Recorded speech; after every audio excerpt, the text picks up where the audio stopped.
Hi, my name is Jackie, and I am in the MSN education program, and I need to do an abdominal examination, and Joy is going to be my patient. Joy, is it okay for me to video you so my instructor can see? Okay. So what I'm going to do is I'm going to make Joy really comfortable. I'm going to have her lay down and put a pillow behind her head, and then I'm going to put a pillow up under her knees. Is that pretty comfortable? Yes. Okay. Let me fix my camera.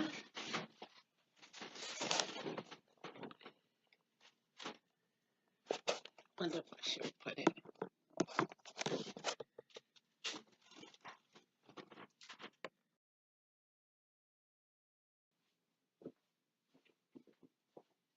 Okay. Somehow my camera stopped. But I'm just going to start over again. And like I said, I put a pillow up under Joy's head to make her as comfortable as possible, and also up under her knees. I took my hand and I'm going to go up under her back. And sometimes because you want to make sure that that person is laying as flat as possible, and then also they're not ticklish or they're, just not haven't tightened up because you need those muscles, the stomach muscles to be loose. And then we go ahead and we'll let her shirt up. And Joy got a nice flat stomach. So we have at the beginning we have this is the epigastric, the top of the stomach, and this is the umbilical in the mid-rib part, and the lower part is the suprapelvic. Then we have the this is my left upper quadrant, and that has your stomach and the tail of the pancreas. And then we have the right upper quadrant, and that's where our liver sits right up under here. And then we have the right lower, and the right lower. This is the right lower, and that would be where your transverse intestines, the cecum. And then also on left, the left lower quadrant, you have like your sigmoid. Okay. And then so now what I'm doing is I'm looking at Joy's stomach. I'm looking for the shape. I'm looking for any abnormal pulsations like the aorta pulsation. It looks like she's breathing normal. Everything is normal. You don't see anything. And so let's go on to, let's look at, let me get my little checklist. And then we're going to look at oscillation. And when we do oscillation, you could do vowel signs in all four quadrants using the stethoscope. You could use the bell or you could use the diaphragm.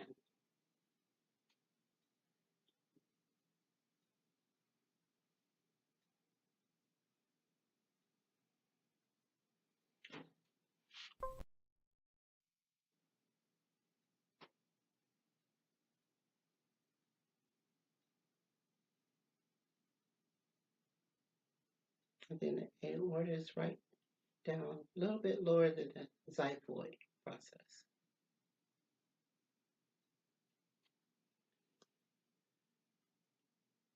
Sorry if that's cold.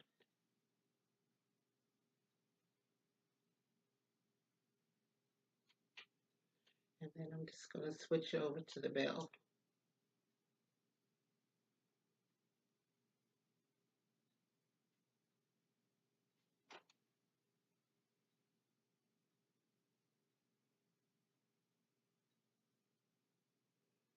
And with the vowel sounds, there should be anywhere from 5 to 30 per minute.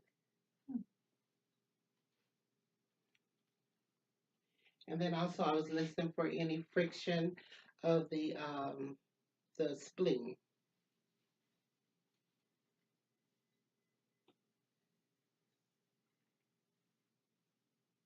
Oh, sorry. The aorta is below the umbilicus right here.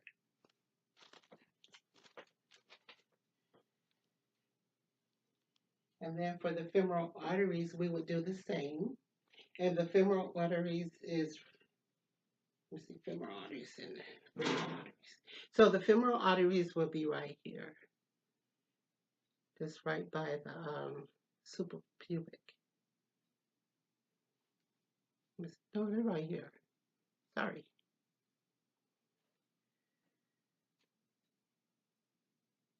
Okay. And then for the renal arteries,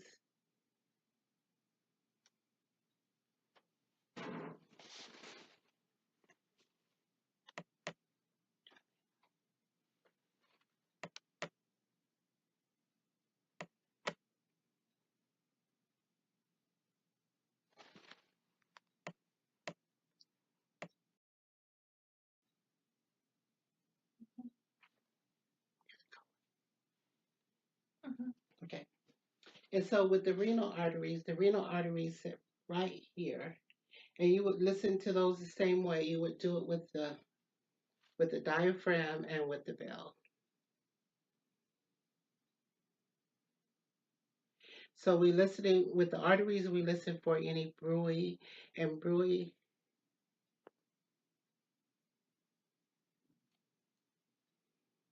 Okay. And then also we're gonna go on to percuss. And so how we do that is we're gonna be listening for like the drum sound, the tympanic sound. Usually time when you're doing uh, percussus, you want to hear the loudest sound and then it should turn into the dullest sound. So you would do the same thing for all four quadrants.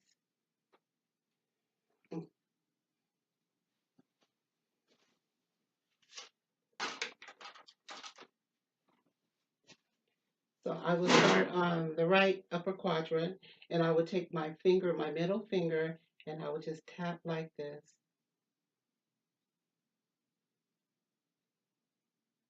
And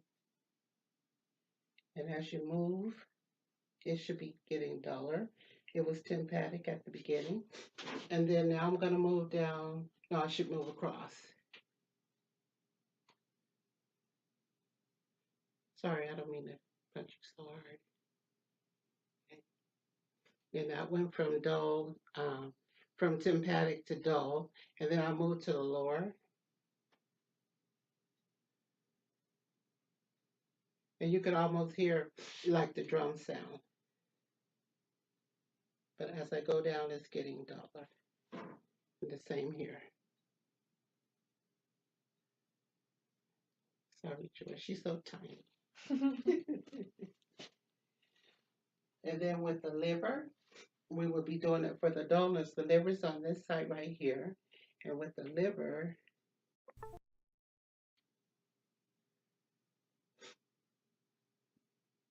and you can really hear it at the liver side. It's louder.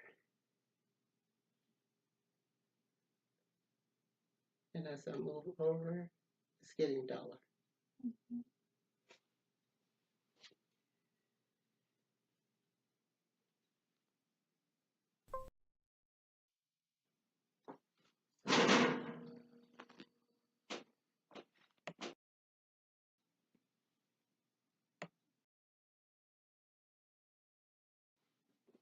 Okay, so now I'm gonna percuss for the liver, the the liver span. So when I do that, this side is the liver side. So what I'm gonna do is I'm gonna tap right here, and as I move up, it should be getting dull. And then also when you percuss, you want to go in between the ribs and the intercostal spaces instead of on the rib, because you get a different type of thing. And then what we would do, we will mark it right here. Okay. And let's see what else. And we would do the same for the spleen over here. So we would tap, tap, tap.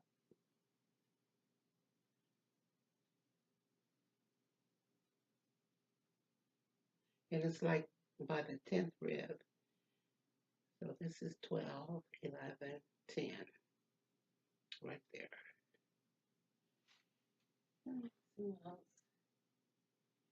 Oh, and then the bladder. The bladder is right here, suprapubic. Are you empty? Uh-huh.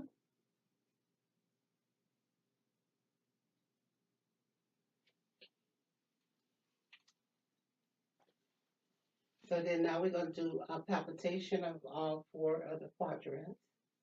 So we're going to start out with a light palpitation, and then we'll go a little deeper. Oh, and also when I first started, I should have asked the patient, was she having any pain anywhere? Because if she's having pain, we'll do that at the end of the exam to see what area she's having pain in. Okay, so on this quadrant right here, so Joy, you would tell me if you were feeling it. No, then we'll go across here. And this is supposed to be a light touch. Then we'll go down here.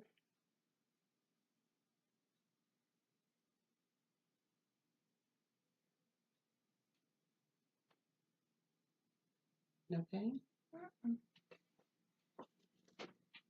And then we'll do a deeper one on all four quadrants because as we go a little bit deeper, that might be where the pain is. Because sometimes if people's stomach is large like mine, then you need to go a little bit deeper. So you let me know if I'm pressing too hard. I can feel your liver.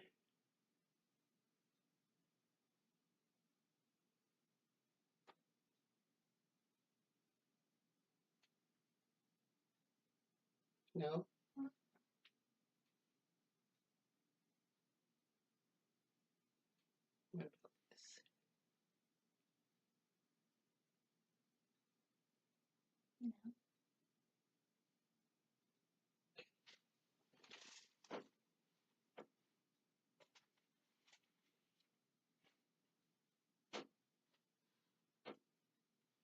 So I'm going to have you to inhale, take a deep breath, and then I'm going to be palpitating your liver. Let it out. Okay, do it again.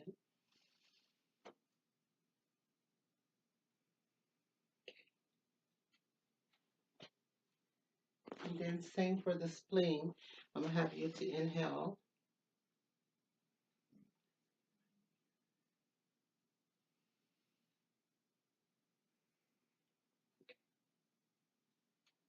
So there doesn't feel like there's any mass or any fluid in there. And it's definitely not tender.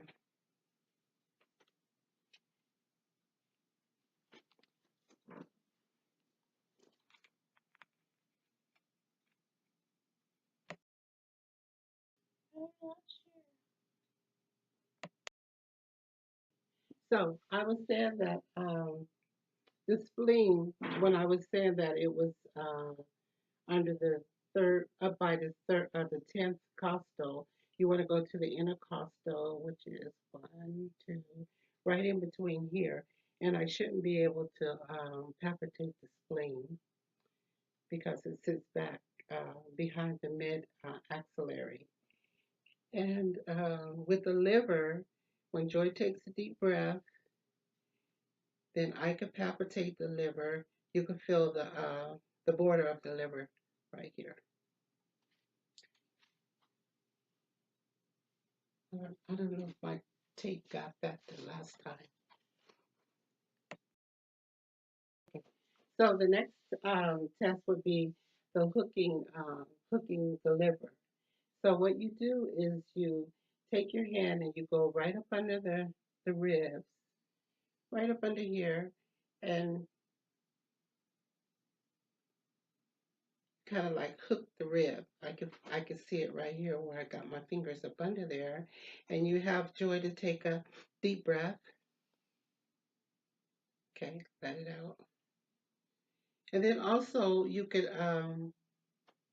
when Joy exhale, when you take a deep breath and then you exhale, then I should be able to tell if that gallbladder is inflamed or if it's tender. And then that's the Murphy's sign. The Murphy's sign is one of several. Like CVA tenderness. So then we're gonna do the pancreatitis test. There's several of them to do, and then I'm gonna do the one where you take the patient's leg. Well, first of all, you pull, keep your leg straight, and then just pull it up toward me. Okay, and then we'll take this leg and we'll bend it, and we'll turn it this way and turn it back this way. Does that hurt? Then that would be a sign also of pancreatitis. And then we'll do the wave test, and that's where, um, of course, Joy don't have ascites, but if she did, her stomach would be larger.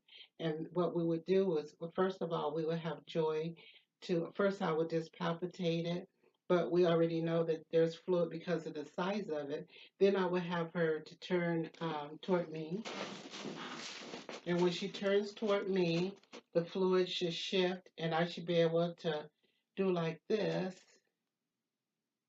Okay, and then you could tell that the fluid has shifted to the other side.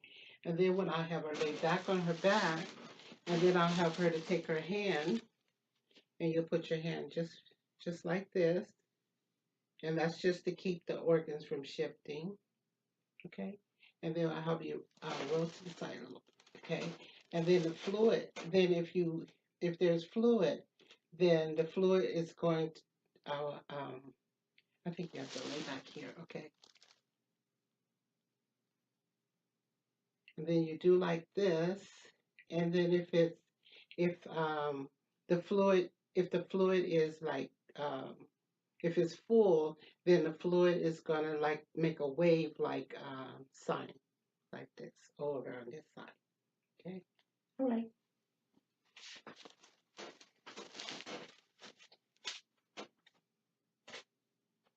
Okay. I think that's the end. I hope I didn't forget too much.